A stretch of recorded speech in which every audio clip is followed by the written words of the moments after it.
Hallelujah, praises to Jesus. परमेश्वर जो भेदों को खोलते और रहस्यों को उजागर करते, उनकी महिमा हो। बाइबल सिखाती है कि परमेश्वर अपने आप को विभिन्न तरीके से प्रकट करते हैं, जिससे लोग परमेश्वर, उनकी इच्छा और उनकी उद्धार की योजना का ज्ञान प्राप्त करते हैं। जब प्रकाशन प्राप्त होता है और उस पर विश्वास किया जाता है, तो वह परमेश्वर के चरित्र और शक्ति के प्रकटीकरण की ओर ले जाता है। विश्वासी पवित्र आत्मा के माध्यम से परमेश्वर की उपस्थिति को अनुभव करते हैं और तब परमेश्वर की महिमा विश्वासियों के जीवन में दिखाई देती है। परंतु दिखाई तब देती है जब वे उनके चरित्र को प्रतिबिंबित करते हैं और उनके मार्गों पर चलते हैं। परमेश्वर की शक्ति चिन्हों, आश्चर्य कर्मों और सामर्थ्य के कामों के माध्यम से प्रदर्शित होती है, जो अक्सर सुसमाचार प्रचार के साथ होती है, और लोग पाप से दूर होकर धार्मिकता की ओर मुड़ते हैं।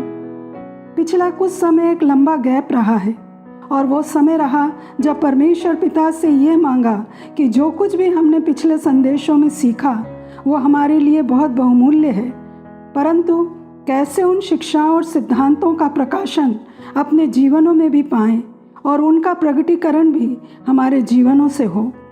तब पवित्र आत्मा की अगुवाई में बाइबल में से उन हिस्सों का अध्ययन किया कि कैसे परमेश्वर ने भविष्यवक्ताओं के द्वारा लोगों से, जातियों से, देशों और राष्ट्रों से बातचीत की। परमेश्वर के चुने हुए लोगों के संदेशों और गवाहियों को सुना कि कैसे परमेश्वर ने उनके माध्यम से संसार में रिवाइवल को भेजा, और उनके प्रचार, उनके जीवन और उनकी प्रार्थनाओं ने संसार को हिला दिया। हम सोच सकते हैं कि क्या परमेश्वर एक साधारण व्यक्ति के द्वारा भी ऐसा कर सकते हैं? तो उसका उत्तर है हाँ, और वो साधारण व्यक्ति मैं और आप भी हो सकते हैं। तो हम इसी आधार पर आगे के संदेशों में सीखेंगे। बाइबल की शिक्षाएं वही हैं, सिद्धांत वही हैं, पर पवित्र आत्मा के साथ उनको समझने के लिए प्रकाशन की ज़रूरत है।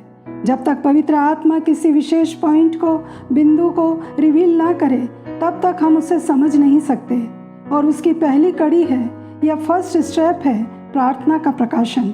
यीशु मसीह ने अपनी सेवकाई की शुरुआत में ही प्रार्थना की शिक्षा दी थी, जैसा कि मत्ती 6:5 और 6 में लिखा है, जब तू प्रार्थना करे तो कपटियों के समान ना हो, क्योंकि लोगों को दिखाने के लिए आराधनालयों में और सड़कों पर खड़े होकर प्रार्थना करना उनको अच्छा लगता है। मैं तुमसे सच कहता हूँ कि वे अपना प्रतिफल पा चुके। परंतु जब तू प्रार्थना करे तो अपनी कोठरी में जा और द्वार बंद करके अपने पिता से जो गुप्त में है प्रार्थना कर, तब तेरा पिता जो गुप्त में देखता है तुझे प्रतिफल देगा। फिर आगे ये भी कहा, जागते रहो और प्रार्थना करते रहो कि परीक्षा में ना पड़ो। मनुष्य के 3 शत्रु हैं, शरीर, संसार और शैतान। यही उसे परीक्षा में डालते हैं। याकूब 1:13-15 के अनुसार, जब किसी की परीक्षा हो तो वह ये ना कहे कि मेरी परीक्षा परमेश्वर की ओर से होती है, क्योंकि ना तो बुरी बातों से परमेश्वर की परीक्षा हो सकती है और ना वह किसी की परीक्षा आप करता है, परंतु प्रत्येक व्यक्ति अपनी ही अभिलाषा से खींचकर और फंसकर परीक्षा में पड़ता है। फिर अभिलाषा गर्भवती होकर पाप को जनती है, और पाप जब बढ़ जाता है तो मृत्यु को उत्पन्न करता है। शैतान गरजने वाले सिंह के समान फाड़ खाने को तैयार रहता है, लेकिन हमें उसका सामना करना है। डर से नहीं, पर आत्मिक शक्ति से विजय मिलती है। वह शक्ति आती है प्रार्थना की आदत से। प्रार्थना केवल कुछ शब्द नहीं, यह एक आत्मिक युद्ध है। इस युद्ध में स्वर्ग की सेनाएं चारों ओर खड़ी हो जाती हैं। शब्द स्वर्ग के सिंहासन तक पहुंच जाते हैं। प्रार्थना हर बंद दरवाजे को खोल देती है। अंधकार के राज्य में हलचल होने लगती है। हम सोचते हैं कि थोड़े से बोले गए शब्द से क्या होगा, परंतु हर आंसू परमेश्वर के सामने एक पुकार बन जाता है। प्रार्थना में कोई जादू नहीं, पर विश्वास की शक्ति होती है जो हमें परमेश्वर से जोड़ती है। तब आसपास की परिस्थितियां बदल जाती हैं। हर बार जब हम सच्चे हृदय से पुकारते हैं, प्रार्थना करते हैं, तब स्वर्ग ये गवाही देता है, यह मेरी संतान है, मेरी बेटी, मेरा बेटा है। परमेश्वर के सेवक चार्ल्स फिनी के ऊपर पवित्र आत्मा का अभिषेक था। उनकी उनकी प्रार्थना में बड़े बड़े शहरों को हिला देने की शक्ति थी। वो जहाँ कहीं भी जाते थे उनसे कई किलोमीटर दूर तक लोग रोना और विलाप करना शुरू कर देते थे। लोग परमेश्वर की करुणा से भरने लगते थे। प्रार्थना उनकी सेवकाई की ताकत थी। उनके प्रचार में एक आग प्रकट होने वाली शक्ति प्रकट होती थी जो कठोर से कठोर दिलों को भी पिघला देती थी। लोगों की खुशी अब नाच गान और मनोरंजन में नहीं वरन परमेश्वर के वचन में होने लगी। वो एक बार की बात करते हैं कि कार की खिड़की से शहर को देख रहे थे। देखते ही देखते परमेश्वर का आत्मा पूरे शहर में उतर आया। शराब की दुकानों पर पीने वाले लोग बोतलों को उठाकर फेंकने लगे और कहने लगे, मैं पापी हूँ, और रो रो कर पश्चाताप करने लगे। सिनेमा घरों में बैठे लोग बाहर आकर जोर जोर से रो रहे थे। किसी को समझ में नहीं आ रहा था कि क्या हो रहा है। सड़कों में, दुकानों में, होटलों में, बैंकों में, स्कूलों में, ऑफिसेज में लोगों की हालत ऐसी थी कि वो रो रहे थे और कह रहे थे, मुझे यीशु चाहिए। कोई भी अपने घर वापस नहीं जाना चाहते थे क्योंकि परमेश्वर की अनोखे रूप से और अद्भुत तरीके से उपस्थिति उन स्थानों पर थी। पवित्र आत्मा ने अपना काम करना शुरू कर दिया और सारे शहर में जागृति फैल गई। एक आत्मा में की गई छोटी प्रार्थना परिस्थितियों को, वातावरण को बदल देती है। बहुत से लोग प्रार्थना करते हैं पर वो शक्ति दिखाई नहीं देती, कुछ बदलता नहीं, क्योंकि जीवन की पवित्रता से आत्मिक अधिकार आता है। जिनका जीवन साफ होता है उनकी प्रार्थना में वो आग होती है जो शैतान को जला देती है। पवित्रता बाहरी आचरण का जीवन नहीं परंतु भीतर की सच्चाई है, मन की ईमानदारी है। पवित्रता का मतलब ये नहीं कि गलती ना करें, वरन यह है कि जब गलती हो तुरंत मानकर सुधार लें। जब मन शुद्ध होता है तो प्रार्थना में शक्ति अपने आप आती है। जब विचार शुद्ध होते हैं तो शब्दों में सामर्थ होती है। मैं तो अच्छा इंसान हूँ, फिर भी परेशानियाँ क्यों आती हैं? उत्तर है, अच्छाई और पवित्रता में फर्क है। अच्छाई शारीरिक है परंतु पवित्रता आत्मिक है। अच्छा व्यक्ति संसार के सामने अच्छा दिखता है परंतु पवित्र व्यक्ति परमेश्वर के सामने खरा ठहरता है।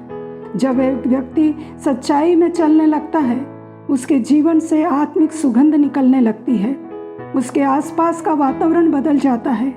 उसकी उपस्थिति लोगों को शांति देती है और शैतान ऐसे लोगों से डरता है, क्योंकि मन में जब कोई छल और धोखा नहीं रहता तब मन में शांति रहती है, और जहाँ शांति होती है वहाँ शैतान का कोई अधिकार नहीं। जब तक पवित्रता को नहीं अपनाते प्रार्थना केवल शब्द बनकर रह जाती है। जो सच्चाई से जीते हैं उनकी प्रार्थना स्वर्ग को हिला देती है। आत्मिक सुरक्षा उनके चारों तरफ रहती है और आत्मिक बातें समझ में आने लगती हैं। ये एक दिन का कार्य नहीं परंतु निरंतर यात्रा है। इसी से शैतान को हर क्षेत्र में पराजित किया जा सकता है। कई लोग प्रार्थना करते हैं, पवित्रता का जीवन भी जीते हैं, पर उनमें एक अधूरापन रहता है। परिणाम नहीं मिलता क्योंकि मन में संदेह है। शैतान मन में संदेह बोता है कि परिणाम दिखाई नहीं दे रहा, परंतु विश्वास संदेह को मार देता है। जब सब कुछ विपरीत नजर आए, जब सब रास्ते बंद हों, जीवन ठहर जाए, तब आत्मा कहे, मेरा परमेश्वर जीवित है, वह मेरे पक्ष में है। विश्वास प्रार्थना को जीवन देता है, पवित्रता को शक्ति देता है, अंधकार की ताकत को तोड़ देता है, उसे पराजित करता है। जब ये तीनों एक साथ मिलते हैं तो कोई भी शक्ति हिला नहीं सकती। भले ही समझ में ना आए, चाहे परमेश्वर चुप रहे, परिस्थितियां ना बदलें, यह विश्वास रहता है कि कोई अदृश्य हाथ उसे थामे हुए है, और ऐसा विश्वास शैतान को हरा देता है। यशायाह 60:1-3 में लिखा है, उठ प्रकाशमान हो, क्योंकि तेरा प्रकाश आ गया है और यहोवा का तेज तुझ पर उदय हुआ है। देख, पृथ्वी पर तो अंधियारा और राज्य राज्य के लोगों पर घोर अंधकार छाया हुआ है, परंतु तेरे ऊपर यहोवा उदय होगा और उसका तेज तुझ पर प्रकट होगा। जाति जाति तेरे पास प्रकाश के लिए आएंगे और राजा तेरे आरोहण के प्रताप की ओर आएंगे। ये वचन परमेश्वर के लोगों से आग्रह करता है कि वे उठें और चमकें, क्योंकि परमेश्वर की महिमा उन पर है। ये पृथ्वी पर छाए अंधकार और परमेश्वर की उपस्थिति के प्रकाश के बीच अंतर को उजागर करता है। प्रियो, ये उठने का और कार्य करने का आह्वान है, न केवल प्रकाश पाने का बल्कि उसे प्रतिबिंबित करने का और दूसरों के लिए एक प्रकाश स्तंभ बनने का एक अद्भुत अवसर है। क्या आप तैयार हैं? निर्णय लेने का समय है। यही वह क्षण है जहाँ आत्मा पूर्ण रूप से परमेश्वर की इच्छा में समर्पित हो जाएगी। प्रार्थना के माध्यम से आध्यात्मिक युद्ध की शक्ति से पूरा वातावरण बदल जाएगा। परमेश्वर हमारे भीतर काम करेंगे और हमारे माध्यम से दूसरों को प्रकाश देंगे। अब हमारा जीवन सिर्फ हमारा नहीं, एक गवाही बन जाएगा। प्रभु इस संदेश के द्वारा हम सबों को आशीष दें। यीशु मसीह के नाम में, आमीन।